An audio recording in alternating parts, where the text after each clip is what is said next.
ایک بادشاہ نے اپنے وزیر سے پوچھا، یہ میرے نوکر مجھ سے زیادہ کیسے خوشباش پھرتے ہیں جبکہ ان کے پاس کچھ نہیں اور میرے پاس کسی چیز کی کمی نہیں ہے؟ وزیر نے کہا، بادشاہ سلامت نے کسی خادم پر قانون نمبر 99 کا استعمال کر کے دیکھیے۔ بادشاہ نے پوچھا، اچھا یہ قانون نمبر 99 کیا ہوتا ہے؟ وزیر نے کہا، بادشاہ سلامت، ایک سراہی میں 99 سونے کی اشرفیاں ڈال کر سراہی پر لکھیے کہ اس میں تمہارے لیے 100 اشرفیوں کا ہدیہ ہے۔ رات کو کسی خادم کے گھر کے دروازے کے سامنے رکھ کر دروازہ کھٹکھٹا کر ادھر ادھر چھپ جائیں اور تماشا دیکھ لیجئے۔ بادشاہ نے یہ تجربہ کرنے کا فیصلہ کیا اور جیسے ہی وزیر نے سمجھایا تھا ویسے ہی کیا۔ سراہی رکھنے کے بعد دروازہ کھٹکھٹایا اور چھپ کر تماشا دیکھنا شروع کر دیا۔ دستک سن کر اندر سے خادم نکلا۔ سونے کی اشرفیوں سے بھری سراہی دیکھ کر حیران بھی ہوا اور خوش بھی۔ اس نے سراہی اٹھائی اور گھر چلا گیا۔ اشرفیاں گنی تو 99 نکلی جبکہ سراہی پر 100 اشرفیاں لکھا ہوا تھا۔ خادم نے سوچا، یقیناً ایک اشرفی کہیں باہر گری ہوگی۔ خادم اور اس کے سارے گھر والے باہر نکلے اور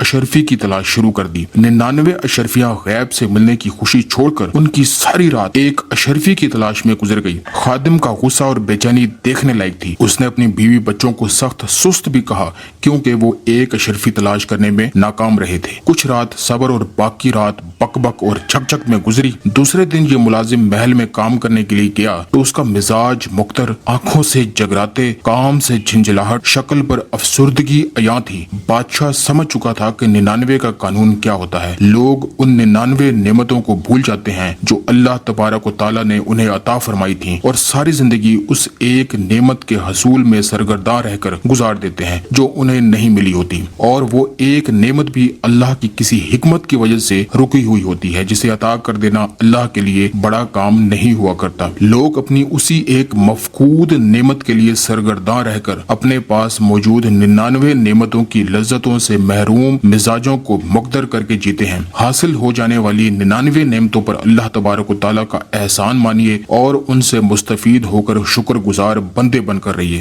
یا اللہ ہمیں اپنا شکر گزار بندہ بنا، آمین یا رب العالمین۔